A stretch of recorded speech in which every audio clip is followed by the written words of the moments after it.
Hello and welcome to episode 91 of the So Video Games podcast, where we talk about any game at all, including new stuff, old stuff, and anything in between. If we're playing it, we'll be talking about it. Today we are recording on July 27th, 2018. My name is Corey Motley. I am a staff writer at GameCritics.com. With me, as always, is Brad Galloway. He is the editor of Game Critics. How are you, Brad? I am good, and I am also excited, very, very much looking forward to today's discussions. Exciting stuff. Good. I am excited as well. Do you have any intro business before I jump into the housekeeping? I don't think we have any intro business. We should probably just get into it because I have a feeling that we are going to be talking a lot today. So I'm excited just to dive in. All right, well, let's do it. So today's show format is going to be a little bit different than what you're normally used to. Normally we do, Brad and I play any, 2 to 5 to 10 to, 100 games a week, and then we kind of back and forth talk about them. This week, we are going to be doing a little break from that. We're going to do a mid-year check-in. I believe we did this last year around the same time, right in the middle of summer. We're going to do it again this year. Basically, Brad and I are just going to discuss some games that we've played this year. We're going to talk about some notable things that we liked, maybe some that we're just kind of meh on. And if we feel like discussing some stuff we didn't like so far, we're going to kind of talk about what we've played, what we like, what we didn't like, everything in between. So this is just kind of like our mid-year game of the year show, if there is such a thing. We're not going to be like doing a top 10 count up or anything like that. We're just going to kind of spitball some games we've been playing. How does it sound, Brad? Did I leave anything out? No, that sounds good, but I actually love doing this episode. Like this episode and our top 10 of the year are probably my two favorite episodes that we do. And so I was really, really excited to look forward to this one. I love lists because I'm a game player, and game players loves lists, and I love ranking things. We're not going to rank today, but in my head, I've got things ranked a little bit, and just talking about, rapid fire, going through a lot of content. I love this episode very, very much. Quick question, though. So I'm sure you've got some games. I've got some games. Do we want to go, back and forth one at a time, or are we going to go, all mine first, all yours first, or how are we doing this? I don't know. We didn't really discuss this. I feel like we should probably back and forth it because I don't want to talk for half an hour and then be like, all right, now you talk for half an hour. So maybe we can just pick one or two, talk about it, then the other person, then back and forth like that. That sounds. How about we do one a piece and just back and forth, and then we go through. I think I may have a couple more than you, but we'll just feel it out and see how it goes. All right, excellent. And also at the end of the show, we're gonna wrap things up by talking about what we're looking forward to for the rest of the year.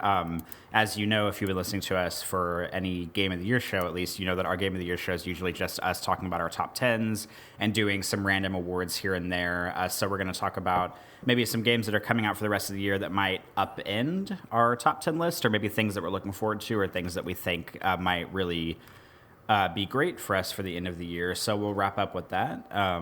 But without further ado, do you want to dive in on something you're itching to talk about, Brad?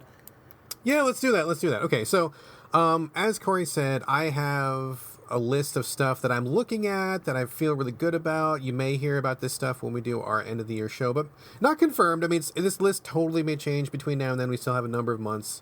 But so far, these are ones that I think are pretty good. And these are not in any rank list. So, the first one I read is not number 1, nor is it number 10 or whatever. They're just a list of games. So don't take notes at home and then email me when I get to December and say, well, that's not number 7.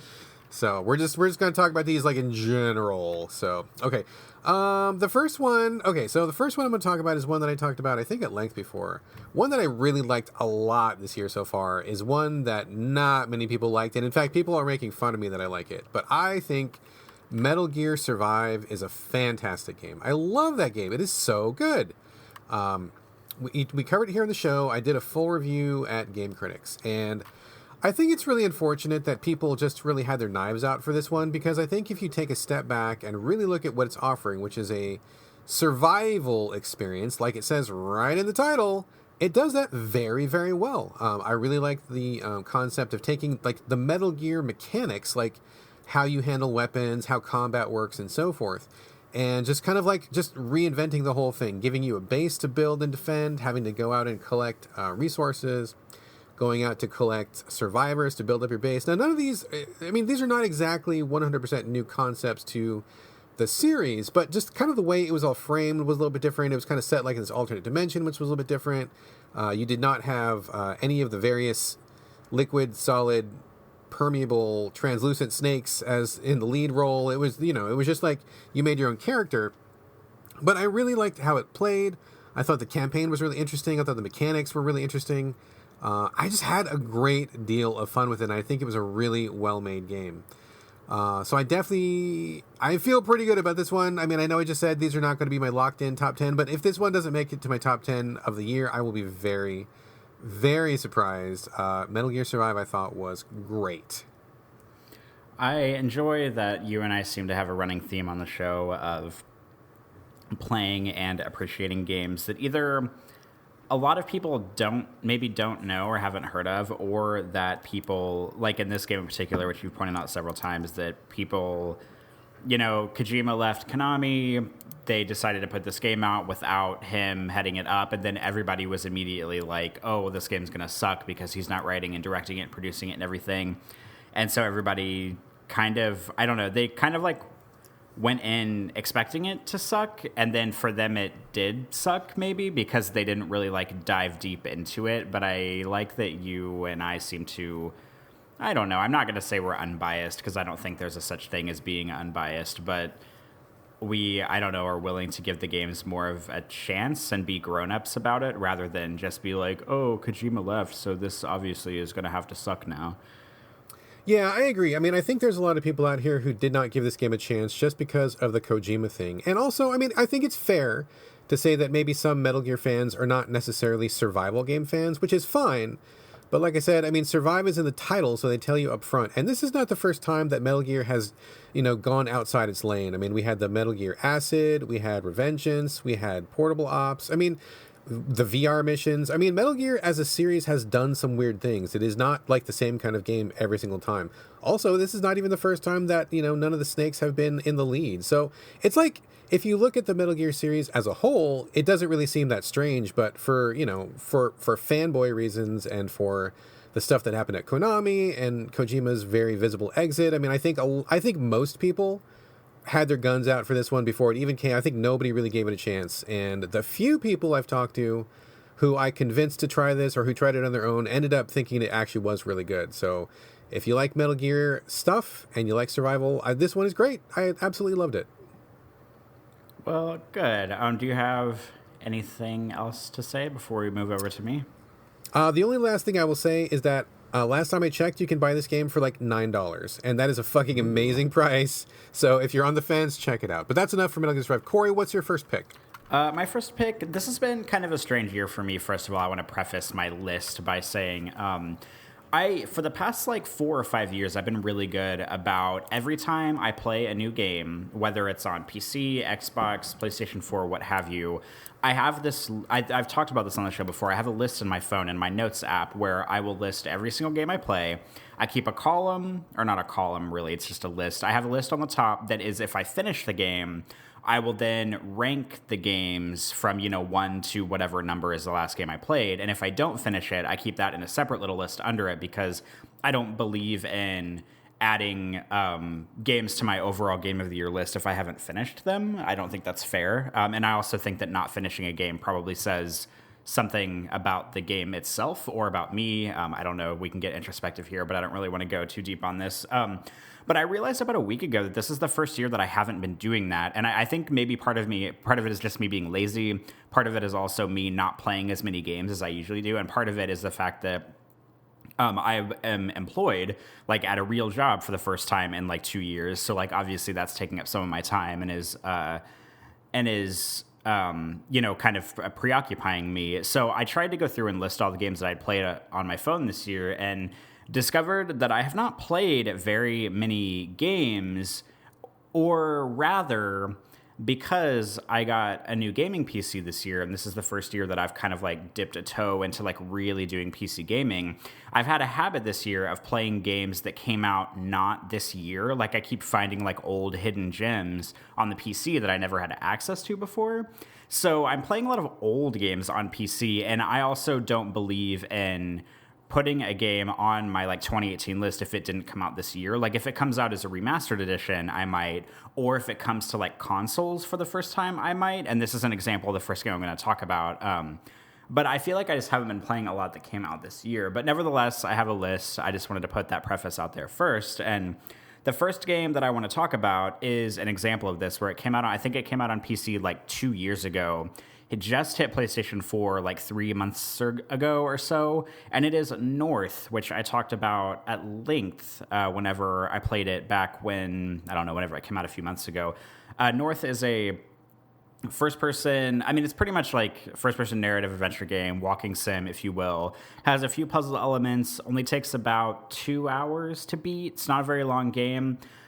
This is one of those games that I throw into my quote-unquote indie jank category, in which from the moment you start it, you can tell that it's obviously not like a AAA budget. It's not, a game that was worked on for 10 years by a team of 150 people. It seems like, I'm pretty sure the guys who made this game, I think it's just 2 guys that did it. But nevertheless, I really like this game. It is a game about you escaping a city that you were previously in, and at the beginning of the game, you start in this city that's in the north, hence the title.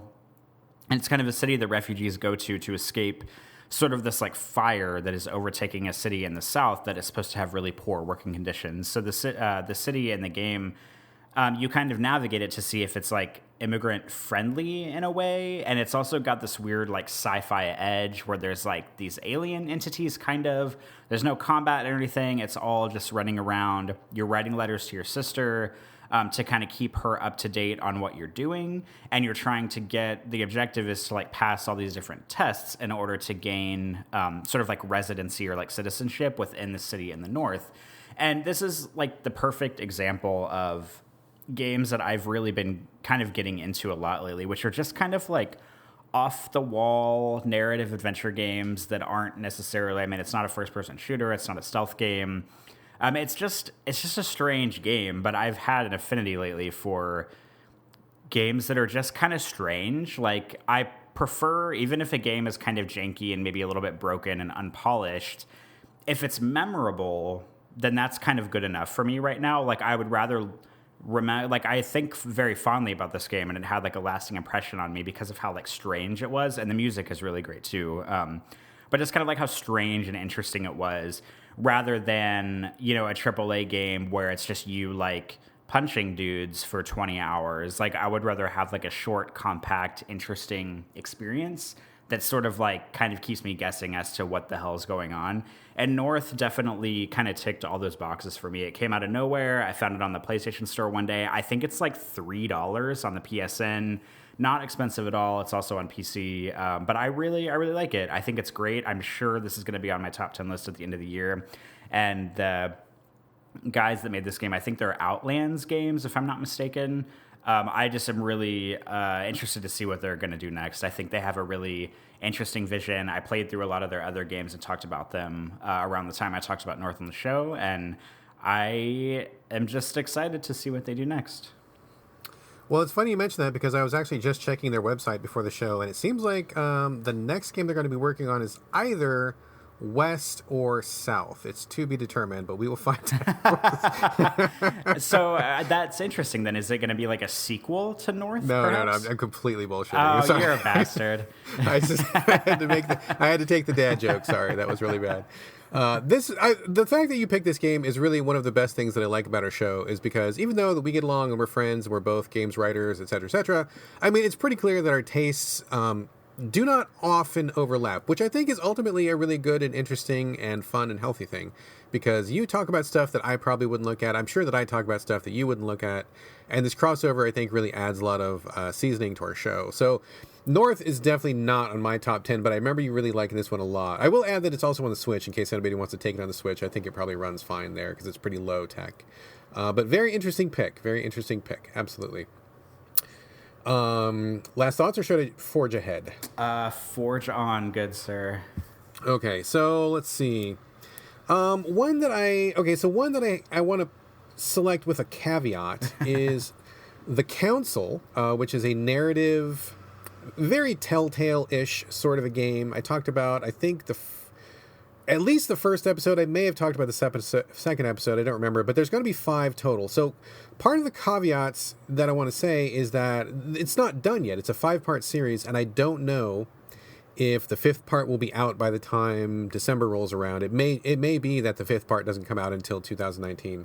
So I hesitate to recommend it or even to pick it until the whole thing is out. But what I've seen so far in episode 1 and 2 is amazing.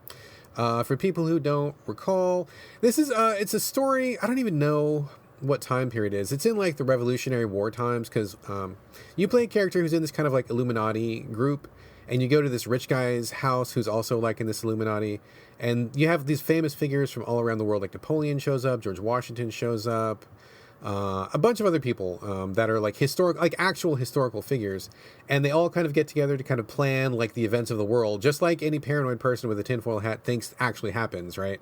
But it's cool because you're interacting with these characters, and somebody gets killed, and so it becomes a murder mystery, and so you're talking and interviewing these people, and just kind of like piecing things together. It's a really cool idea. The setting is really cool. I mean, I think everything about it is really, really neat. And also what I like about it is that it goes further than Telltale does by adding actual RPG mechanics where your character levels up. He has various skills. There are like different challenges that you do that, may be passable if you're built a certain way, or maybe not passable if you're built another way. Just like all the stats and all the different gameplay options and all the different little things they add to it make it much richer than what Telltale's been doing lately, where it feels like you're just pushing a button and watching a movie for 15 minutes. So I really appreciate that. And I just think it's really great. First episode was really strong. Second episode was very strong narratively. The puzzles suffered a little bit, so that's kind of what's giving me a little bit of pause. Episode 3 is due to hit any day now, and I'm hoping that they get their stride back and the puzzles are as good as they were in number 1. So we'll see. But for right now, I do like it a lot. If it stays as good as it's been, this is definitely going to be one of my picks. But liking the Council a lot so far. Very, very much. Corey, thoughts, or should we move on? I'll just say that this is one of those games, whenever you talked about, that kind of definitely piqued my interest, but I have yet to buy it or download it or get anything on it. It's kind of on my, I guess it's kind of on my backlog list. I need to, I don't know if it's possible to have a game in your backlog if you haven't purchased it yet. Sure. I've got multiple backlogs, dude. That is a real backlog you can have. Well, this is definitely one that I think about every once in a while, but I just haven't taken that step to play it. But it's definitely sort of like on the back burner in my mind to get to. If you're in the mood for something Telltale-like, I say go for it. But I mean, shit, they're already up to episode 3, I think, this week or next week. You might as well wait till the whole thing's out and then just play it all in one go, probably. Yeah, that's maybe what I'm banking on, because I bet you whenever all 5 episodes come out, they'll probably run some kind of like sale on like the whole set or whatever. So totally, yeah, absolutely. So, all right, what's next on your list, sir? Next for me, I'm looking at my list and trying to decide what order I want to talk about them in. I'll talk about this because I just wrote about it yesterday. I want to come back around to Prey Moon Crash, which I talked about a month ago on the show. I drafted my review for it yesterday, so if you're a Game Critics reader, be on the lookout for my review soon-ish, as soon as I get my shit together and actually finish it. But I was very surprised whenever Arcane and Bethesda came out and said, hey, we're doing DLC for Prey, because I thought it was going to be some kind of like story adventure that was going to be maybe a standalone thing with a different character, or maybe it was going to continue Morgan Yu's adventures from the first game. But no, instead they came out and said, hey, we're doing this arcadey roguelike sort of DLC add-on. And so, like on one hand, I was like, oh, awesome. I love this game. Prey was my number 2 of the year last year. I adore Prey. I've talked about it at length. People are probably actively not wanting to play it because they're so tired of hearing me talk about it at this point. But I loved it. So I thought, okay, more of this game. Great. Awesome. I'll take it. But I've never been into roguelikes or roguelites or any rogue enter second word here after it. And this game didn't really change my mind on that. I really liked the idea of exploring new areas and playing as different characters and sort of like getting into the ins and outs of what the new environments had to offer. But whenever it came down to these sort of like insurmountable objectives, and it's a game that gets more difficult the longer you play it because more variables are thrown in that often don't go your way. And the longer you play an individual session, the harder the enemies get. And so it's got that whole sort of like Dark Souls thing where, new game pluses are actually harder than, the original game, which I'm not really into. Like, I'm kind of a firm believer that whenever you're playing a game, the game should get easier the longer you play. Like, you should get more powerful, or you should feel more sort of like adept to handle the situations the longer you play. But Prey Mooncrash is the opposite. The longer you play, the more difficult it gets. And I think this is a really well-designed DLC. Like, I think that it's very technically well done. And I think if you're someone who likes roguelikes and you also like Prey, or maybe if you don't play Prey and you are interested in it and or roguelikes, it's probably very well done. It just happens to be in a genre that I'm not super into. So I feel very just like meh about it. Like, it's good, but it's not compelling. And I would kind of rather just go back and play a New Game Plus of the original Prey than play Mooncrash. But that said, I still think it's technically a well-done piece of DLC. It's a weird recommendation, I know. Yeah, I was going to say that. I'm not even sure that was even a recommendation, dude. I mean, it's not really. It's just like, well, I'm sure this has happened to you before. Like, you play a game that is kind of like in a genre that you don't like, but you still have a feeling that the game is technically really well done. It's just not to your like taste or to your genre preferences. Like, this is kind of the crux that I'm in with this game right now. I hear you, but I think we can say we can just pick our preferences, and we don't have to like be respectful of games that don't click with us, because I mean, honestly, it's our show. We can do whatever we want, and if there's parts of it that you're just not clicking with, fuck it. I mean, you can say, yeah, it's a good game, and then whatever. But it was like you were like hemming and hawing so hard in that one. I'm like, man, why is he including this one? It sounds like you didn't really like it that much. But I know. I think really the core issue here is that I like Prey so much, and I don't want to say anything that's going to actively discourage anyone from playing it, because I think it's such a great game, and I don't think enough people played it. So I'm just like, oh, maybe if I talk about it a little bit more favorably, someone will actually play it, but I don't really know if that's actually going to happen. And Prey was that was last year, wasn't it? Yeah, it came out in like June of last year, I think. Okay. All right, cool. All right, moving on. I will go with another one of my picks. Let's see. I'll just go with a real easy one to talk about. Shadow of the Colossus Remaster. I know this originally came out quite a while ago, but I don't know about you, but I count anything that was released within the span of this year. So that includes remasters. That includes games that have been on other platforms but are coming to a new platform. Like, if I played it on the new platform, I count that as a new release. Mm-hmm. So I guess, I mean, I don't know if people want to like call foul on that, but I think that's fine. In my head, that's fine, because it was a brand new version of this game. So Shadow of the Colossus, I know you're not the biggest fan, but I think this game is pretty cool. It's definitely not like my favorite game of the year, and I doubt it'll be even in my top 3 or maybe even top 5. But I really did like how beautiful it was and how much work went into kind of reimagining the game. I mean, I think this kind of raises the question of how much do you change a game before it is no longer the original artist's vision, which I think applied to the controls and some of the mechanics that I think maybe still don't quite work as well as they should, even in this remastered version. But that aside, I mean, if nobody has played this, I would definitely recommend it to people who are not familiar with Fumito Ueda's work, or who are just interested to see something that's a little more art house on the PS4. Not a perfect game, and I'm not saying that I even love every aspect of it, but I really do think that there's a lot to like, and I love the art design, and I think just visually speaking, when you are in those Colossus fights, and when you are kind of crossing certain aspects of the landscape, I do think it is rather breathtaking at times, and it is really good they put that photo mode in there, because I got like a jillion photos off that thing. I mean, that were really, really cool. So I think it's a pretty known quantity. Don't have a lot to say. I figure most people listening to this podcast probably already know all they need to know about Shadow of the Colossus.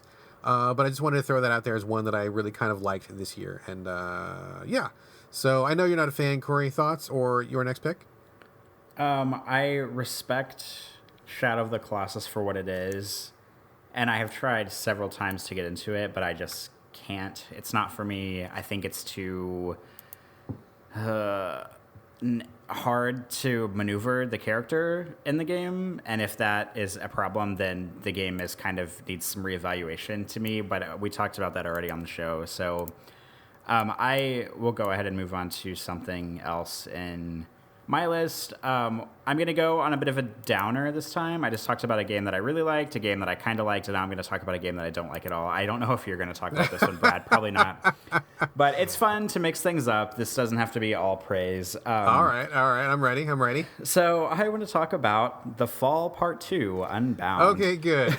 I saw that on your list, and I'm like, wait a minute. What? I thought I was still thinking this was going to be your favorites list, and I'm like, hold on now. This was not a favorite. Okay, tell us why we're talking about this now, Corey. Well, I just this makes me sound like an asshole because this is me just being like, oh, I just kind of wanted to remind everybody that this game sucks. But what the problem here is that, like, the Fall came out, and I had no idea what it was. You told me what it was, or you talked about it on a show, and I played it, and I loved it, and it was one of those weird matchups where you and I both played a game and we both really loved it, and that's kind of rare on the show. And then after, it's been like 2 or 3 years, and then The Fall Part 2 comes out.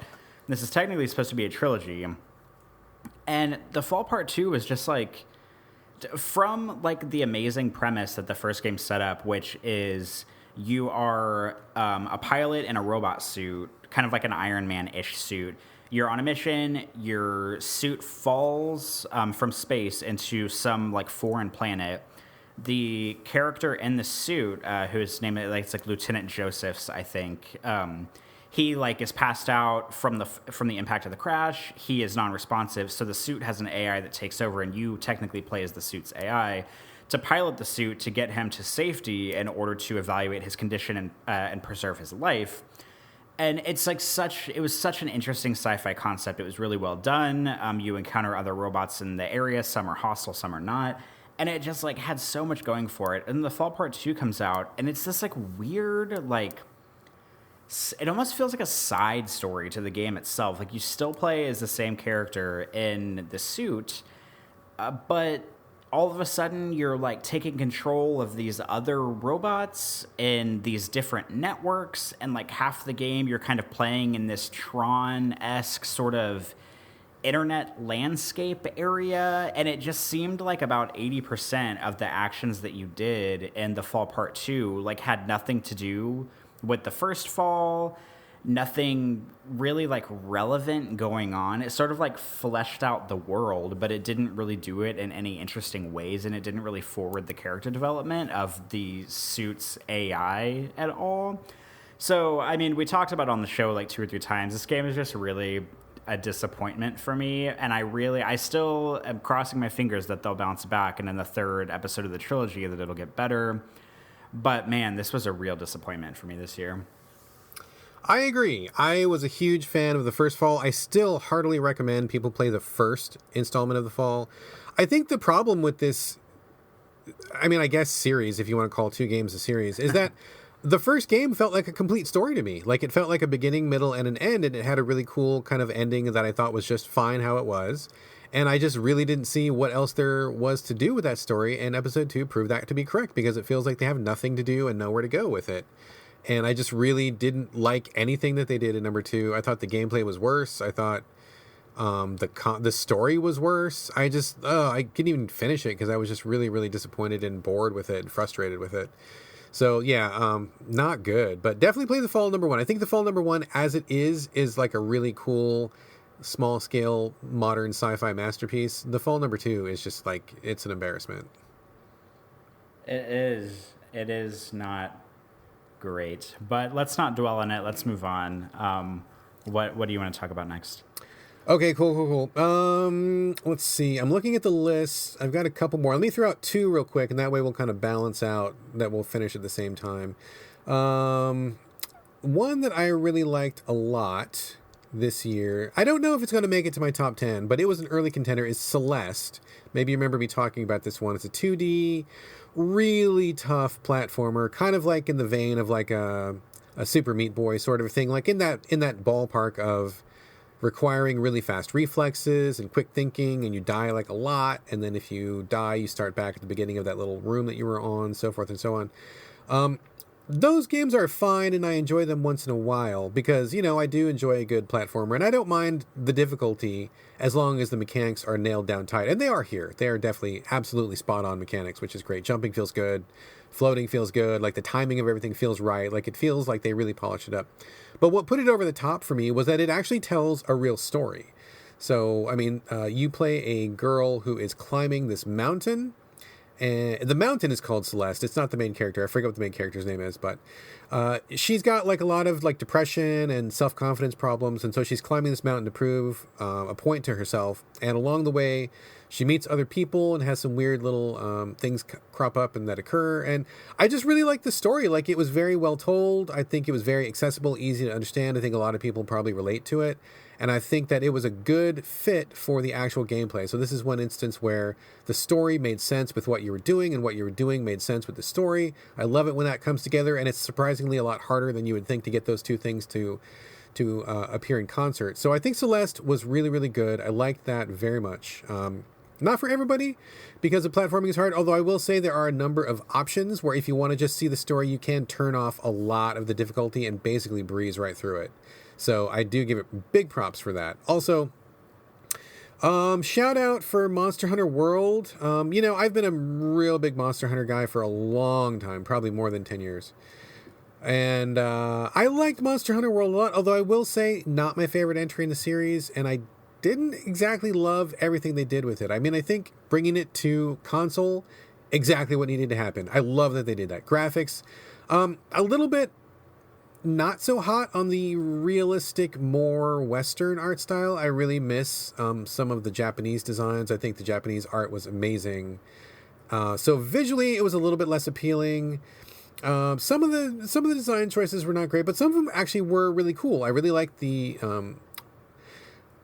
it's not first aid. Was it like the red alert? No, man, I can't remember what it's even called. The call for help, signal flare, whatever. The thing where you can call people to come in your game for help. Whatever, you shout real loud and someone comes running over. I love that system. That system is amazing. When you go into a mission, you feel like you need some buddies with you and you don't have any friends around, you fire off a flare and then people online can come join you in your game. That's dope. That is a fucking great addition. I think that's amazing. Some of the stuff has been streamlined, which is really good. And I really like how they reworked the weapons. The bow gun, which is one of my kind of like love-hate relationships in the game. It's always been interesting, but it's always been kind of boring. I feel like it really got more interesting this time around. And I think just overall, really strong game, especially if you have friends, if you really like to spend a lot of time online. I don't know that I am going to pick it as like one of my top 5, but I do think it's worthwhile. I think it was the step forward the series needed to take, and I'm glad that they did it. So those are 2 of my picks, Corey. Any thoughts, or you want to move on? My only thought is that I keep forgetting that game came out this year. It seems like it came out approximately 600 years ago. Which one? Monster Hunter? Yeah. Yeah, that's kind of the thing, is like it started off real strong. Everybody I knew was into it for like 150 hours, and which sounds like a lot, and it is a lot, but when you compare it to other Monster Hunters, like I usually would put in 400 or 500 hours. Oh my God. That's pretty average for me. So to only put in like 100 hours, I'm like, whoa, I didn't really play that for very long. Even though I realize how insane that sounds. I realize how long 100 hours is for a game, which is ridiculously long. But for a Monster Hunter, it's not really that long. And a lot of people I knew kind of just fell off of it. Like they just kind of got to the end. And even though Capcom has been supporting it with content, I don't know. For me, I fell off of it and I didn't come back. And I keep thinking I'm going to come back, and then I don't. So it just didn't get its hooks into me the same way that previous entries have done, and that's kind of one reason why I'm not really as high on it this year. But yeah, I don't hear a lot of people talking about it anymore. I see a little bit here and there, but it's really cooled off some. So I don't know what's next for that series. Maybe more DLC, or maybe like a, I don't know, sequel. Who knows? But anyway, what do you got next, man? I want to talk about. I'm going to go back to the indie jank route once again and talk about Welcome to Hanwell.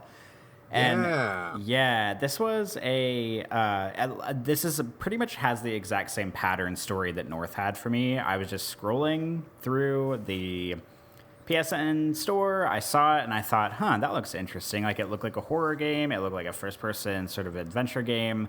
Looked pretty up my alley. The screenshots and like the trailer that I watched looked a lot like Condemned Criminal Origins to me.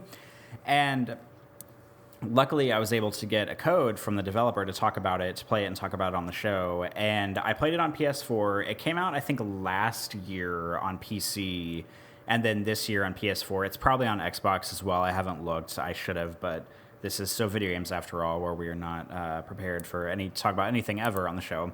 So, but I really ended up liking this game a lot. I mean, it's basically just an open world, first-person horror game where the objective is to explore this kind of small slice of town and figure you have to find these different ID badges, or it's like pieces of an ID badge to piece together to get into this council that's like this big area of the city, because the city's on lockdown because there's monsters out.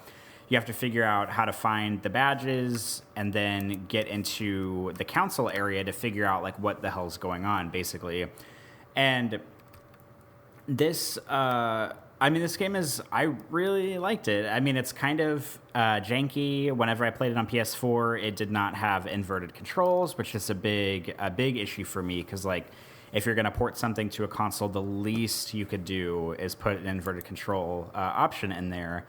So I would recommend this on PC if people have the option to play it on console or PC. I feel like it probably looks and runs better on PC, but don't hold me to that if you play it on PC and it sucks. But I just like this game a lot. It reminded me a lot of different games I played before that I like. It reminded me of Condemned Criminal Origins. It reminded me of Friday the 13th on the Nintendo NES. It reminded me of Silent Hill, just the idea of exploring this town kind of on your own and not really having a lot of outside contact with anybody and not really having a whole lot of direction other than, just kind of like explore the town, go in these areas. And the buildings that you go in to find the ID badges are very dungeon-like they're kind of linear, and that allows the game to set up really good kind of suspenseful moments, good scary moments without overdoing itself, because the game's not 100% like chase sequences, scares in your face all the time. Like, it paces things out really well.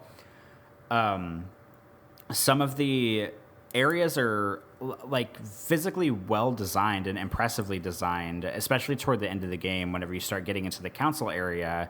And there's like a hospital section that's really well designed as far as the way everything looks fantastic. And some of like the lighting techniques and stuff are just really impressive. But this is kind of an unexpected one that I thought maybe this will be too janky for me to like. Maybe it'll be too chase sequency. Maybe it'll be too hard to defend yourself or something in the game. But it's definitely far from a perfect game. But just like North, it was memorable and interesting enough for me to look back very fondly on it. And I really liked it. Right on, right on. I was actually pretty curious about this one, but it sounds like I probably would need at least one or two patches to kind of put some more options in there or something before I'd be able to really engage with it. But it was interesting. It did have my curiosity piqued. If memory serves, this was the one where I had to like hop on a train and go through a secret tunnel and then let go of a passenger pigeon and carry that message across country to get you that code for this one, right? Was this that one? Like, this was the one, like, the guy who was in the witness protection program, right? Precisely, yeah, because this, and the weird thing about the guy who developed this game, like, I'm not sure, I think that there's literally only, like, a handful of developers on this game, which is impressive enough given the scale of the slice of city. But the fascinating thing about the guy who developed it, because I was trying to, like, dig into some information about him, he's not even really, like, a game, I mean, he is a game developer, but he does a lot of, like, movies and stuff. Like, he's done, like, short films and a lot of, like, video work. And this kind of seems like just some weird, like, oh, I feel like getting into game development to do a little side project. Like, that's very much the vibe that I got from this. Like, he doesn't seem like the kind of person who, like, is, blood, sweat, and tears. I want to design games my entire life, and this is what I aspire to be, and this is what I want to do forever. It just kind of seems like he was like, oh, well, I've been making movies for a while, but, like, hey, I want to make a game, and then maybe I'll go back to movies, which is fascinating because you would think that the game would be, like, total ass based on that kind of, like, attitude, but the game actually turned out really well. So I hope that he decides to, or they, or whoever's on the game, however many people are involved, decide to come back to making games at some point if they aren't already, because I trust whatever they would want to do next. And I would like to know more about this person, because I think this kind of shows, or I have a theory that it kind of shows that when you have a more well-rounded background, it kind of just makes your product better. I mean, if this guy is like a movie guy by trade, but he also like plays games and knows about games, I mean, he's kind of bringing those two things together, and not just from a like, oh, I think, you know, I want a game to be like a playable movie, but just like having an understanding of those two different things and how they each work and how they don't work. I think that could really come together. Or when you have someone who has outside interests, when they read other books or when they have, you know, other hobbies. I mean, I think it was Miyamoto who said something like he encourages all of his people to like have some hobby that is 100% not like game related, so they have some other perspective on the world. So by having that, it'll enhance what they actually do. So I wonder if that is some kind of like synergy happening with this guy. I mean, I don't know. Currently, he is like, you know, in orbit in a small secret space station, out of reach of the game's press or something. So he was really hard to reach anyway. But anyway, okay, cool. I have 1, 2, 3, 4, 5 left. Okay, so interestingly, this has been the year of the Switch, because I have 5 games left to mention, and 4 of those are on the Switch. So the Switch is really fucking kicking ass this year. There's a lot of really good games on the Switch. Just quick shout out to Vampire. We talked about that one, I think, like for 2 episodes. It started really, really strong. It got kind of weak in the middle. Part of the ending I didn't care for, but then it kind of redeemed itself at the very, very end.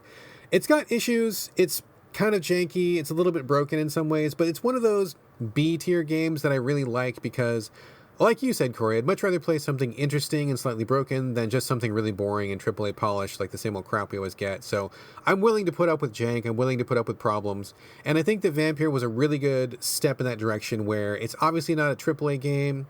It's got some problems, got some issues. But overall, very interesting approach to what they were doing. They were trying new ideas. It was a new type of content. I liked it overall. It's not something that I could recommend without any reservations, because I do think it has some problems, but I liked it a lot, and I enjoyed my time with it. So I look at that one fairly favorably, despite recognizing it has a lot of problems. Quick shout out to Death Road to Canada, which we also talked about on the show. This is a roguelike, which is kind of like a blend of Oregon Trail and The Walking Dead. You and a friend are in a 2D top-down sort of a world, and you're in Florida, and you decide, oh my god, zombie apocalypse, we should go to Canada, because obviously Canada is safe, right? Because why wouldn't it be? So the game is universal healthcare there. They have universal healthcare, universal zombie vaccinations already in place for many years. Canada is obviously safe. So you hop in the car starting in Florida, and you drive to Canada, and along the way you meet other survivors. You kill a jillion zombies. You barter with people. You have a lot of like random, you know, oh, you've got a flat tire. What do you do? Oh, you ran out of food. What do you do? Like those little Oregon Trail sort of decisions. Very, very cool. It was a lot deeper than it looks on the surface. And although it can be quite challenging, I did think it was very well done. And it was extremely satisfying when I finished that game. That was one that you really struggle at. And then when you finally put it off, feels like it was definitely worth it. So those are those two. Corey, what do you got next? Or thoughts? What do I have next? I only have a couple games. Okay, so let's talk about Detroit Become Human. This is another game that I'm very, like, average on. I was really looking forward to this game because, as we've talked about before, I will play just about anything David Cage / the Quantic Dream Studio puts out. I know that he doesn't have the best, like, representation of people in his games, to put it lightly, as far as, like, marginalized groups, but he's putting out, pretty interesting games. I don't know. I feel like I'm tripping over my words here to describe his games carefully. But I like his games in general. Heavy Rain, I think, was great. Beyond Two Souls, yeah, a lot of it was silly. A lot of people had problems with it, but overall, I thought it was definitely like good enough. It was fine to play. And then Detroit comes along, and the interesting thing about Detroit is, like, it's kind of like a classic case of a game starting pretty strong and then just kind of losing steam over the course of the campaign, because it has 3 main characters. I liked 2 of them for the most part, and so, like, I mean, I guess a third of the story was just kind of like okay for me. But it has Connor, who is the lovable android police interrogator who is kind of like acting as sort of a Blade Runner in the game. He is an android who goes to police sites where androids kill humans. He's trying to investigate them, and he's working with a human partner who doesn't like androids. But Connor probably takes the cake for my favorite new video game character of the year because he's so happy-go-lucky, and he's so adorable, and he's so earnest, and he's just like the best. And I love him. I would marry him if given the chance. And his story definitely really drove me in the game, although there's some ridiculous stuff that's happening in the game. But the game goes on a little bit too long. Some of the situations are a little bit too silly. Like, I feel like they could have just cut off one of the entire character story arcs, and the game would have been a lot better for it. And it could have functioned more as like an Indigo Prophecy type game, because that game was fascinating because it basically had two main characters. You had the murderer, and then you had the detective, and you were playing both characters concurrently to get away from the police as one character, and then to solve the murders as the other character. So it's like, it made a really fascinating dynamic. And this game does a little bit of that, but not as interestingly. And it's probably because you have this third character flailing around doing fuck all, while the other characters are doing interesting stuff. But I kept telling myself as I finished the game, like, oh, I really want to go back and play this again, because as, you know, per David Cage games, they can end about 500,000 different ways. But I haven't had the urge, I guess, to actually put it back in and start playing it again. I'm renting it from GameFly.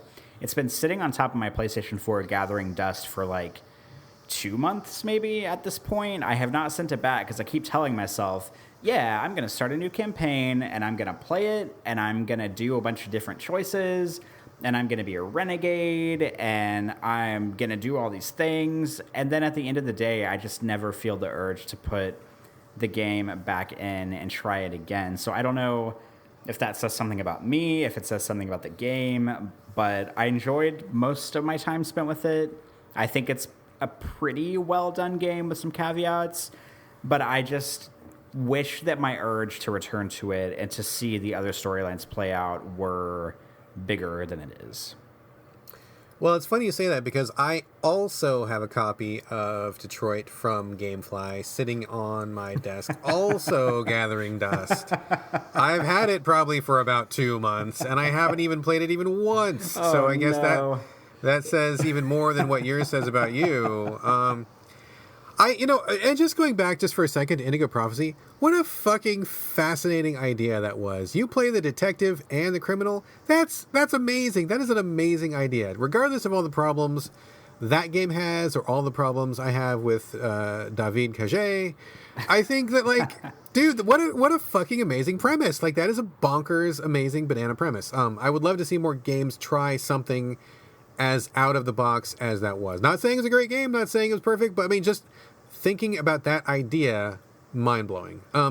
As far as Detroit goes, boy, a lot of build-up for this and not a lot of staying power. I mean, I think people are kind of done with his bullshit, maybe, because when that game came out, there was about maybe a week of, oh my god, David Cage is an asshole, his takes in this game are totally bad, this is awful, bad, bad, bad, and then it just faded.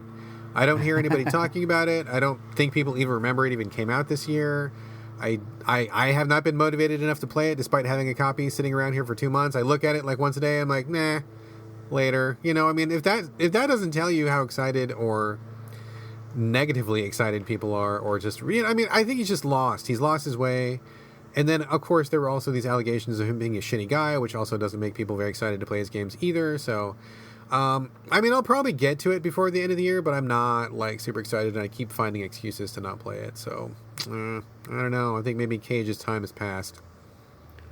Yeah, I don't know. I'll be really fascinated to see what he does next. I wish that David Cage would just get a grip, because every time he makes a game, because he writes and directs the games himself, and every time he makes a game, he, like, thinks that he's making some, like, big statement about the human condition and about, I don't know, like, homelessness or feminism or racism or about Native or whatever. Americans, or about women, or about rape. Yeah, like, he thinks that he's, like, making these giant, like, sweeping, like, amazing emotional statements, but really he's not. He's just using those topics as a platform to deliver like really silly gameplay segments. And I wish that he would just embrace the fact that the games are silly. I mean, it's kind of, I think I talked about this on the show before, but it's kind of like Transformers movies. Like, you don't go like, I mean, yeah, like people like to bag on Transformers and say that the series is shit and whatever. And honestly, I've never even seen one of the movies, but like, I'm sure even if the stories are dumb, even if the characters dumb, whatever, I'm sure that seeing one of the movies is still a spectacle, like giant robots fighting, kind of like a Pacific Rim kind of thing. But like, nobody goes into one of those movies expecting like to walk out of the theater like with their lives changed about the human condition. And I kind of wish that David Cage would just own up and be like, yeah, I'm making silly games, but they're fun and you can make a million decisions and they can go, the game can end 6,000 different ways. And like, that would be enough. But he just like, he thinks he's so smart and so clever and so interesting. And like, the cleverer he thinks he is, the less clever he comes off. And I don't know. I just wish they would kick him out of Quantic Dream and just get a new writer and then make the same kinds of games, but not have themselves take them so seriously, because they're just silly. I mean, the games are silly. That doesn't stop them from being fun. It doesn't stop the scenarios from being interesting or for me to really have to stop and think about what choices I want to make in the game. But if you're shoving this whole human condition thing down my throat and then it doesn't pay off, just stop. Like, just roll with the silly blockbuster action of the game. Like, don't try to make it something it's not. Yeah, I agree. I mean, I think everybody likes branches in games and having choice and seeing your actions actually have a consequence in the story of the world. I mean, those are all good things. Like, I mean, I think every game should strive to do those if it's in that genre. But he is just so problematic as a guy. I mean, with the ego and the poor choices he has, and his lack of sympathy for certain subjects, and his lack of understanding about other subjects. He's just not a great guy to be trying to make, like you said, big sweeping statements about this. It would be great if they just stuck to the choices, and I would be fine playing a Quantic Dream game if David Cage left the studio. It probably would be better. Honestly, it would be better probably. So, all right, let me move on. I'm going to do 2, and then you will do 1, and then I'll do my last one, and then we'll be done. Yeah. 2 quick shout outs again for the Switch. Both of these games are tremendous. So 1, Darkest Dungeon, not originally from 2018, but the Switch version is in 2018. So I'm going to count that as this reissue is making the list for me. And honestly, I think with good reason, because I, with all my heart and soul, feel like the Switch is the best place to play this game. Because it's very conducive to being portable. I think that having it available in small snatches here and there is really the best way to do it. And I think it runs great. I mean, it feels like it's a very comfortable fit. Text size is maybe a wee bit too small, but it's not that bad. And I think that overall, this game being on the Switch is really what made it finally possible for me to not only complete the game, which is tremendously difficult, but I fucking 100% in this game. I did every boss, I did every challenge, I collected every item, and then after I did every single thing, I made $1 million just for the fuck of it. So like, I played this game upside down, back and forth, up and down, all around. I love this game so much. I think the art style is phenomenal. I think the combat mechanics are just like next level. Everything about it is really great, and it's on the Switch, so it's really playable and digestible in bite-sized chunks. So I loved it very much. And then, speaking of Switch games, Hollow Knight, which we just got done talking about recently, is a fantastic platform. It didn't come out this year either, but it is the first time it is on the Switch, so I'm going to count that as well. And, oh god, excuse me, I'm sorry. There's some random guy weed whacking, and he's like literally 1 foot outside my front door. Let me go close my door. Sorry, folks. Hold on a second. I can't hear shit. Hold on a second.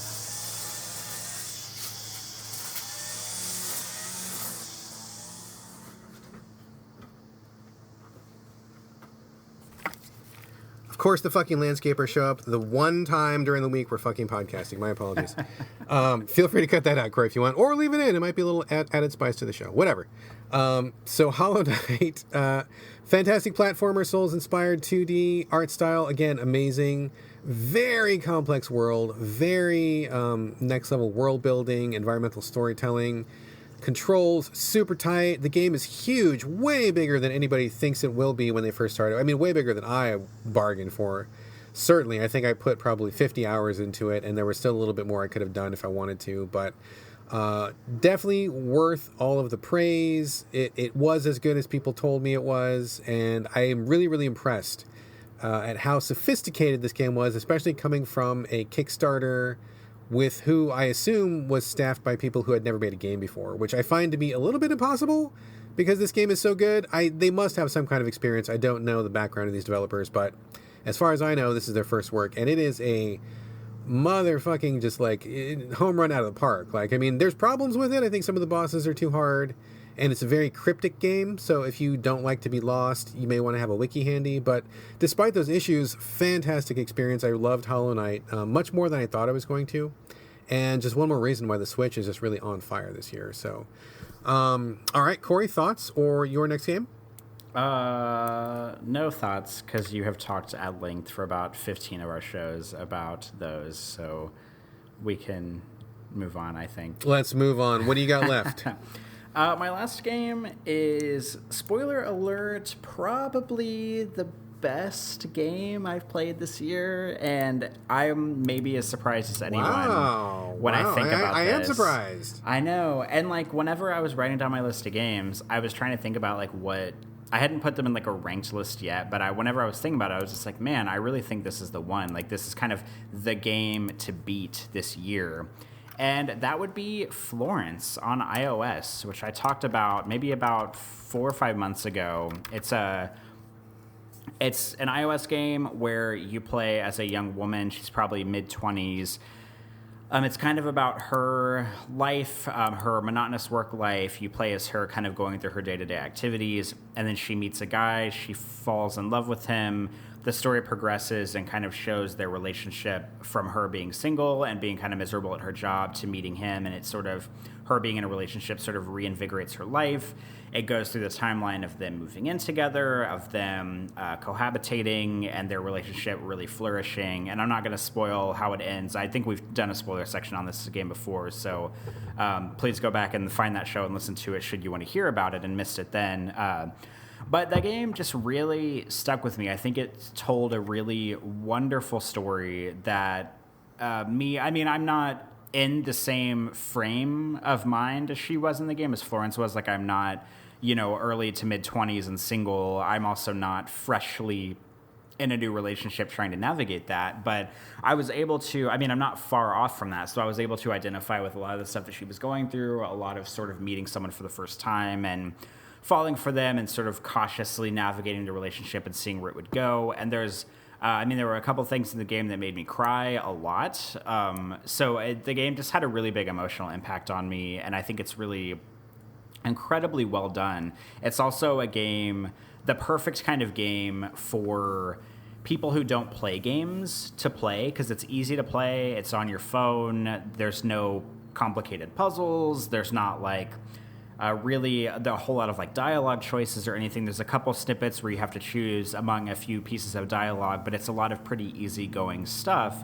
It's really focused on the story, and I just adore this game. Right now, it's definitely the one to beat. I'm not sure if anything will beat it, but we're going to talk about some upcoming games shortly that we're looking forward to, so maybe one of them will. But Florence right now is kind of, it's in my top spot for the year so far. Interesting. We did talk about this one at length before. I played it as well. I liked it, but I recall we had very different readings of the ending and the themes, which I thought led to an interesting discussion. And in fact, we got some feedback, not only from my wife, but from listeners. And it seemed like every single person who played this had a different idea about what the game was trying to say, which is in itself pretty amazing and pretty interesting. I think mechanically it was very interesting because how you played it, I thought was very approachable and very clever. There was a lot of very, very clever mechanics which were parallels to real life experience. Like certain puzzles that you did kind of tried to approximate the feeling of having a discussion, or being mad at someone and not being able to solve that anger kind of made its own different kind of puzzle that you needed to kind of work through. A really, really interesting game. I mean, I think you liked it more than I did. I liked it though. I mean, I did think it was good. It didn't make my list this year, but I do think it's worth a look for sure. So that is a good pick. I'm glad you brought that one up. So I have only one game left, and this is also another Switch game. This one, interestingly enough, we didn't plan this, but Florence was your game to beat, and my game to beat this year, West of Loathing. I gave this game a perfect 10 at Game Critics, which makes only the fourth time in 19 years I've given a perfect 10. So I'm fucking picky about my games, people. I have high standards. I do not give out 10s like they're candy. So approximately handing out one every 5 years is kind of a big deal for me, but I feel like this one really earned it. It is a 2D, kind of a hand-drawn RPG, but it's also open world, but it's also a narrative game, but it's also kind of like loads of puzzles, loads of jokes. It's funny as hell. It's like probably the funniest game I might have ever played. I mean, the consistent level of humor that lands is outstanding. And of course, humor is subjective. I have talked to some people who didn't think it was funny, and that's fine. No judgment there. But if you click with this humor, wow, these guys have so many jokes that are so good for so long. It is like a testament to the quality of the writing. It is just an outstanding piece of work. The mechanics were perfect because it was able to let you progress through the story at your own pace. There was never really any points where you got stuck, because if you got stuck, you could either go to someplace else and do something else, or there were many different ways to get around pretty much every problem. They really want you to play this game. They want you to engage with it. They want you to laugh. They want you to just enjoy what they've done. And it's such a tremendous piece of work. It's very deceptive because, as I said previously, I passed on this game probably a dozen times because it looks like garbage when you look at a screenshot. It does. It's like a white screen, line drawings, couple of fucking stick figures. I'm like, whatever. I'm not going to play this fucking garbage game. But I totally ate my words. I had a heaping helping of crow because this game is fucking phenomenal. You just have to get into it. You got to give it 5 minutes. If you play this game and you don't laugh within the first 5 minutes, I will be amazed because this game is amazing. So, West of Loathing so far is my game to beat. Still plenty of time left in the year, but regardless of what else comes out this year, definitely top 3. Easily top 3, if not number 1. West of Loathing is phenomenal. I love this game so much. Also, perfect fit for the Switch. And there we go. There we go. Do you want to talk about what we're looking forward to for the rest of the year?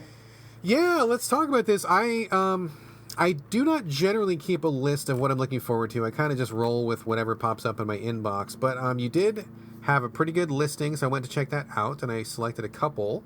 Let's keep it going. You want to keep going back and forth like we've been doing? Yeah, let's do that.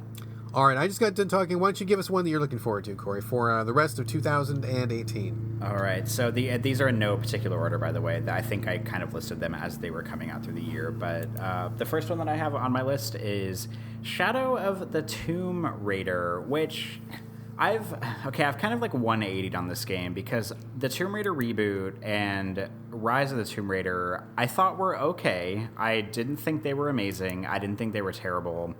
I thought they were just fine. I think they got a lot of praise that maybe they didn't deserve. But the fascinating thing about Shadow of the Tomb Raider is that Eidos Montreal, famed developer of Deus Ex Human Revolution, Deus Ex Mankind Divided, among some other stuff, and I don't know if it's like the Deus Ex team that's working on this. I can't imagine it's everybody that worked on Deus Ex, but they are developing Shadow of the Tomb Raider, which is really fascinating to me. People from their office worked, I think, on multiplayer components from the last 2 games, but this time they're actually working on the campaign. So I have this weird sort of intersection of a franchise that I don't really care about very much because I'm kind of over Tomb Raider, with a development team that I respect, that I think are really talented in what they do, and whose games that I love. So I'm really going into this more for the developer to see how they can handle this game rather than a Tomb Raider fan. And if it ends up being okay, it's just okay, because I'm not expecting Eidos Montreal to take this game and turn it into something that I will absolutely love, because obviously it's not going to be, Deus Ex reskinned as Tomb Raider. I'm not expecting that at all. It very much looks like it's going to be like the other Tomb Raiders. But just the fact that they're handing it off to the Crystal Dynamics isn't really working on it as much anymore, and they're kind of handing it off to Eidos Montreal, is something that I'm fascinated by, and I'm hoping to be pleasantly surprised with it, but we'll just have to see when we get there. Interesting. I gotta say, although I have historically generally been a Tomb Raider fan, I kind of have fallen away from it. I liked the earlier reboot stuff that was on, I don't know, whatever, like the, I don't even know. There's so many Tomb Raider games, it's hard to remember which one it was. I think it was when Crystal Dynamics took it over for the first time, and they did a couple good games that were in a row there. Those were pretty fun. I did not care for the newest reboot, which who made that one? The one that was like super bloody, and she was on the island. I think that was Crystal Dynamics. Was that also too. Crystal Dynamics again? Yeah, I didn't care for that one. Really bloody, way too much of a Uncharted shooter. And I was going to come back to it because people were trying to talk me into it, and I wanted to give it another shot. So I may give it another shot. I have a copy of it here, but didn't care about the second one. Completely ignored that, and I got to say I'm not really looking forward to that one at all. So I'm going to let that one pass by unless you tell me it's amazing. If you tell me it's amazing, then I will come back to it. But I feel like Tomb Raider's kind of lost its way recently, so we'll see. One thing that I am looking forward to. Oh, okay. Another in the case of another series which has lost its way but might get it back, Valkyria Chronicles 4. Did you ever play the first Valkyria Chronicles? I did not.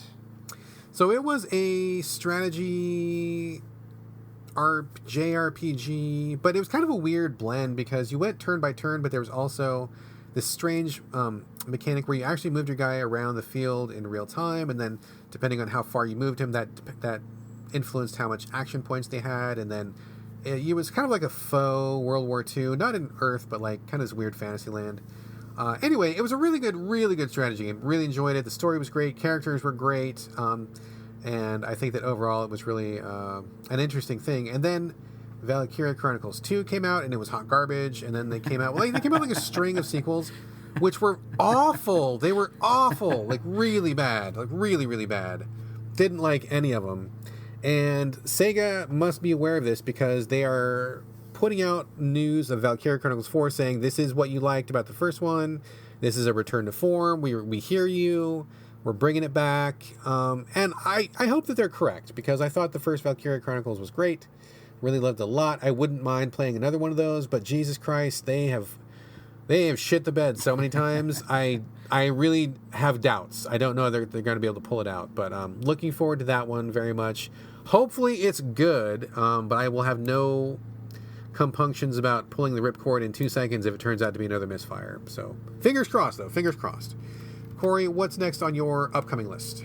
Next for me, and honestly, I forgot this game was coming out this year, and shame on me because I'm like I feel like I'm one of this game's biggest fans ever. Hitman 2, the second installment of the sort of rebooted Hitman universe that IO is working on now that they're partnered with Warner Brothers rather than Square Enix. Square Enix cut them loose last year, and they... the good news about IO is that they never appeared to be like scrambling. They seemed like they really had their shit locked down and under control, so I'm really proud of them for not turning that into a big fucking mess whenever Square Enix cut them loose.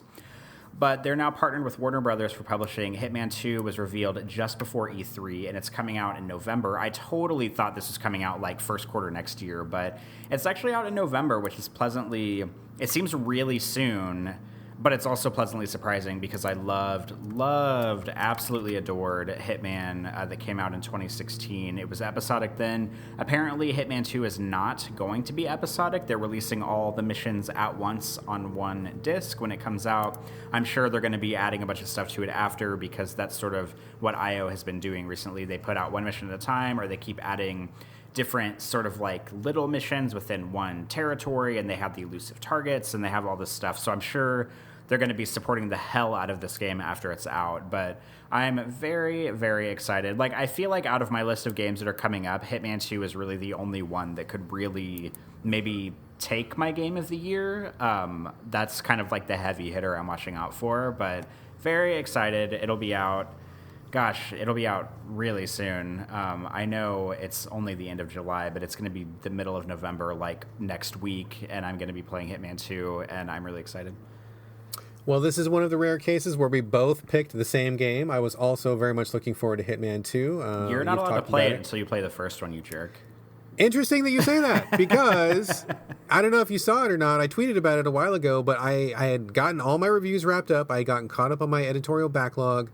I actually had like 2 or 3 days where I literally didn't have anything to do at nighttime, which was amazing because usually I'm drowning in paperwork, all sorts of shit going on. But I'm like, oh my God, I got time to play. And I'm like, actually, I am full on in the mood to go fucking kill some dudes. Let's play some Hitman. So I got out my Game of the Year disc, or it's like I forget what it's called, like the Ultimate Perfect Collection or whatever the fucking the last one they released was.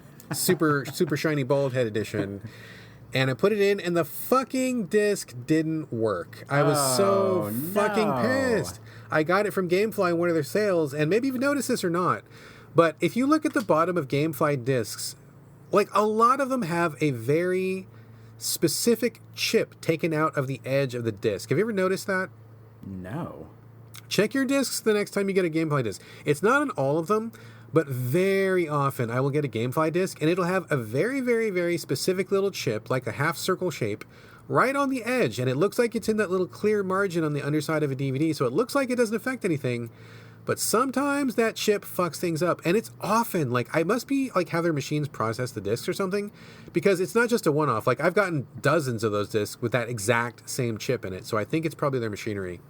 So this one had a chip, and sometimes when they have a chip, it works, and sometimes it doesn't. In this case, it did not fucking work. And I was like, oh my God, I've got like 3 days in a row where I could just like jam on this game. And I actually have the game. And I even like downloaded the fucking updates ahead of time so I'd be ready to play. And the fucking disc didn't work. Man. I was like, son of a bitch. So I sent it back to Gamefly. The replacement should be here today. But, you know, I got a busy ass weekend now. And I'm kind of not even in the mood to play it anymore because I was so pumped up to play it a couple days ago and it wasn't bitter.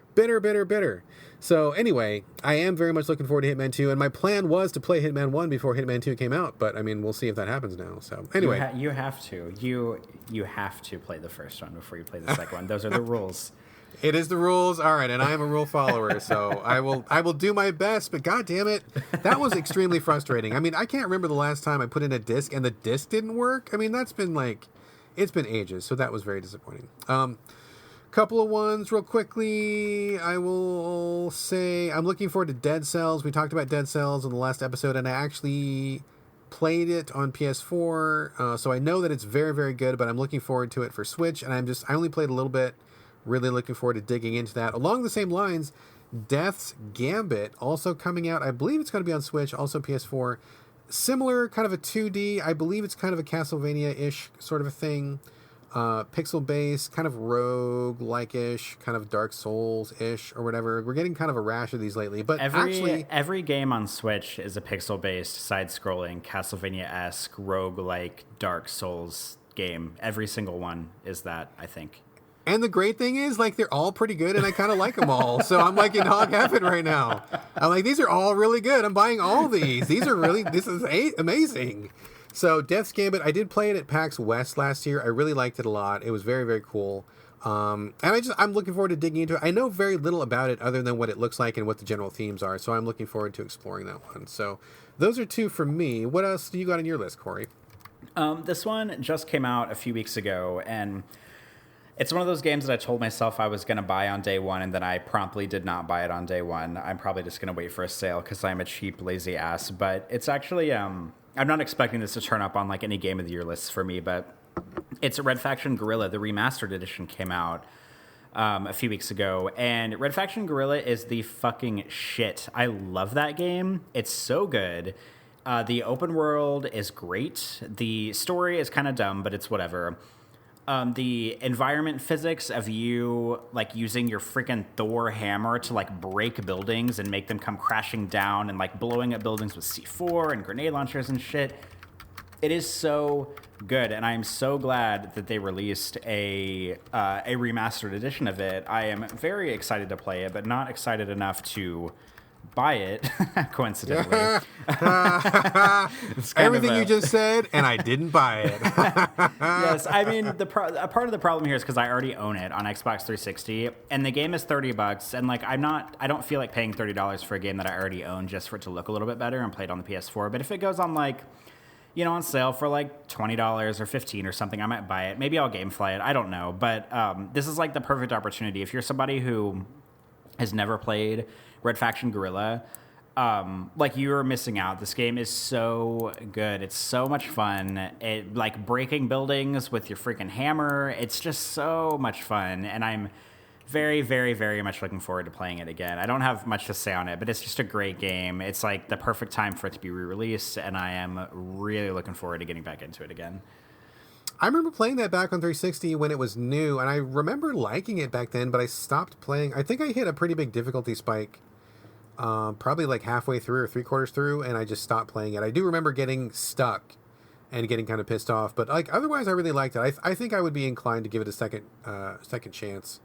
Now that I am more experienced and worldly wise about the ways of games. So we'll see. Another one I'm really looking forward to, one that I don't know very much about, but I am excited about, is Call of Cthulhu, the official video game, because there's a jillion Cthulhu themed games out there, but apparently this one ties into, you know, the board games, I guess, that are being made. And it's also being made by the same people who did the Sherlock Holmes games. Have you ever played any of the recent Sherlock Holmes games from Frogwares? I have not. Those games are fucking great, dude. If you like Sherlock Holmes, or if you're up for that kind of detective thing, those games are way better than they've got a right to be. They're all really, really, really good. So knowing how good those games are and applying that to Call of Cthulhu is fucking bananas to me. I'm like, wow, I am super excited for this. I haven't looked into it. I haven't been doing research. I kind of want to go into it a little bit cold. But just knowing that like Frogwares and those guys are behind it, like I'm all sold. Like, take my $60. You have my faith that this is going to be something that's going to be special. So definitely up for that. And along the same lines, really looking forward to Phantom Doctrine, which I played at PAX last year. Looks really cool. It is basically it's like XCOM, but instead of aliens and stuff, it's about Cold War stuff. So you play as spies, and you have like spy technology, and there's a lot of back and forth with double crosses and who's a double agent and who's going to steal the information first and so forth and so on. It looks really, really cool, but one of the really interesting things is that the developers say they have created a special AI system where the AI is playing with the same resources that you are, and they also claim that the AI does not know what you are doing. So, like, the AI is not able to look inside your base and know what you're planning, or it's not able to read, like, your status report to know what your next move is going to be. Apparently, they're saying, like, a big hook of this is that you guys are playing on equal footing. So, I mean, if you make a move out in the open or something, then the AI will know that, of course, like another player would. But if you don't do that and you have all your plans just like in your head, there's no way for the AI to know what you're going to do. So it kind of gives it more of a back and forth, like, spy versus spy sort of vibe or something. So I don't know how well that's going to play out in practice. But even if that doesn't quite work as promised, because that sounds pretty out there, I think just the look of it, like XCOM in Cold War setting, was really, really cool. I liked it a lot. It looked very polished last year. I'm sure it's only looking better now. So definitely looking forward to Phantom Doctrine. I've only got one more, Corey, and I think that you and I have the same one. So why don't you read off like two and finish off with the one that I'm sending you a mental signal to finish off on, because I think you know which one I picked, and then we'll wrap it up. Yeah. I think you know. All right, I'll blow through two real quick then. Okay, the first one is We Happy Few, which has been in fucking early access for approximately a million years. Like, I think this was in early access like when the Sega Genesis came out, and it's still in like the Xbox preview program. I played it a long time ago in the preview program. It's like a first person. The game bills itself as a rogue-like, but when I played it, I didn't know what that was. So it's kind of like, it feels like Fallout, but in like a weird British 60s like hippie area where people take this drug to make themselves happy. It's kind of difficult to explain. Apparently, the game has gone under some major overhauls. I don't know if that's the right thing to say. Has been overhauled. in different ways, but I kind of stopped paying attention to it since I played the preview version of it. But apparently it's actually going to be coming out for real later this year. So that one is kind of on the back burner. I'm interested to see what it's like when it actually comes out.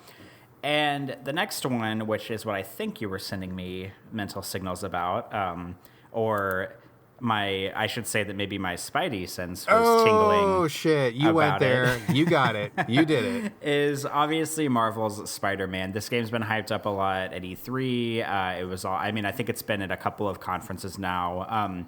I have a feeling that my ultimate feeling about this game is that I think it's going to be great. I think it's going to be really fun. I think it's going to be a well-done Spider-Man game, and I'm not invested in Spider-Man games like other people. I know there's a lot of people out there who have played all of them, and most of them are shitty, and they're like, oh, I really just want that one good one to come back. I'm not invested like that. But my reservation about this game is that I have a feeling, and maybe this is a good thing. I'm not necessarily saying this is a bad thing, but I think it's going to be one of those games that's really fun. It's going to be 5 hours long. You play it, that's it. It's over and done with, and you forget about it as soon as you finish playing it. That's kind of what I think it's going to be. I don't think it's going to change the human condition. I don't think it's going to be 600 hours long. I think it's going to be short and sweet, and then as soon as I take it out of my console, I'm going to kind of have forgotten I played it, which, you know, I mean, maybe that's a good thing, maybe that's a bad thing, but that's just sort of the vibe that I feel like is going to be happening from this game. I agree, and I also agree that I think that would ultimately be a good thing. I don't think every game needs to be 100 hours. I don't think every game needs to make you question what it is to be a human being. I don't need to fall in love again by playing Spider-Man. I just want a really cool roller coaster ride. You know, the equivalent of like a popcorn movie where you go in, you have a good time, you leave, and you're done. Like, you don't need to, you don't need to like keep the thing going on. I don't need a bunch of DLC. I don't need super deep mechanics. As long as it's really well done, really fun to play, very cinematic, and I think most of the trailers shown so far have it looking very cinematic. It's okay to have one of these once in a while. I mean, as long as it's just really a good ride, and that's all I need from this. I don't need it to reinvent web slinging mechanics or anything. Just have it be a fun weekender, 5-6 hours, no longer than that. I mean, like 8 at the most, but I think even 8 would be pushing it. Yeah, just get in, get out, give me a good time, and I will call that a win for sure. 100% on the same page. All right, are we down to my last game, and that's it? We are down to the last game, and then we're going to bring it on home. All right, so my last game this is kind of a left field because I forgot it was coming out this year. It actually just got established that it got a release date, I think earlier this week. Like, this is pretty new news. It's called The Occupation. I bet like maybe one half of one person listening to the show has heard of this game, but I did talk about it a long time ago on the show, back when it was in early development and they didn't have like a publisher or a release date locked down.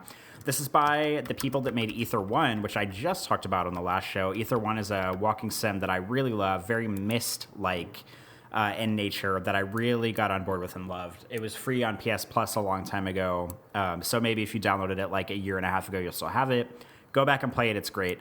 The Occupation is by the same developers. It is a time-based mystery story. So from the way I understand it, it's first person. The game presents sort of this mystery happening in sort of like an office environment, and you have a certain amount of time to finish it. And I think once the clock is up, sort of like whatever event that's going to tie up the game happens. So it's possible to play through it and not really solve it, or maybe there's like a bunch of different things that can happen. But it looks really smart. The animations look really great.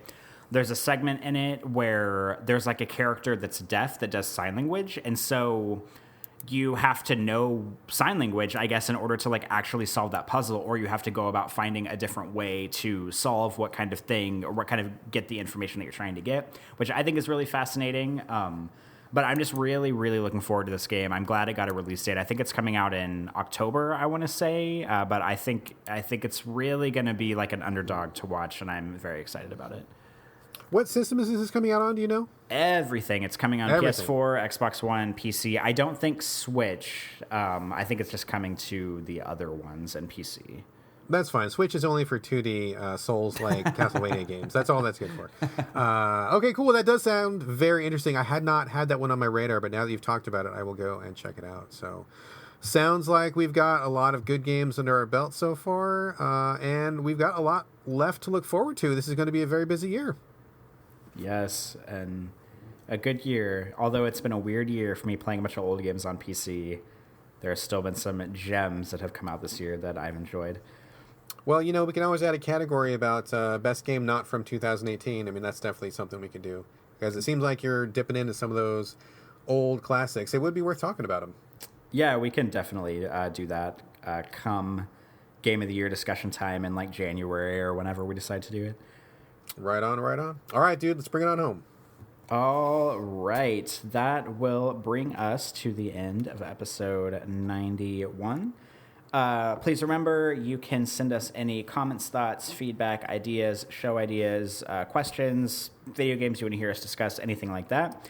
You can get a hold of us at sovideogamespodcast@gmail.com. You can also post comments for us at Game Critics website whenever the shows go live on the Game Critics pages.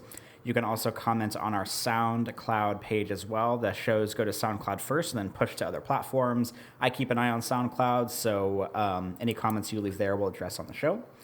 You can also catch us on Twitter. We are at SoVideoGames on Twitter. That's a great place, probably the best place to reach us. You can also get us individually on Twitter, because Brad and I both have our own Twitter handles, which also double as our Instagram handles. Brad, would you like to give yours out first? You bet. You can find me on Twitter and Instagram, BradGallaway, all A's, no O's. And you can find me also at my first and last name. It is Corey Motley, CoreyMotley. Anything else, Brad, before we sign off? Nothing left to say except for, I don't think we mentioned it at the beginning of the show, but we are about to record an entirely other separate podcast. That's true. This is the first time we've done this literally since we launched the show, right? Where we record more than one show in a day.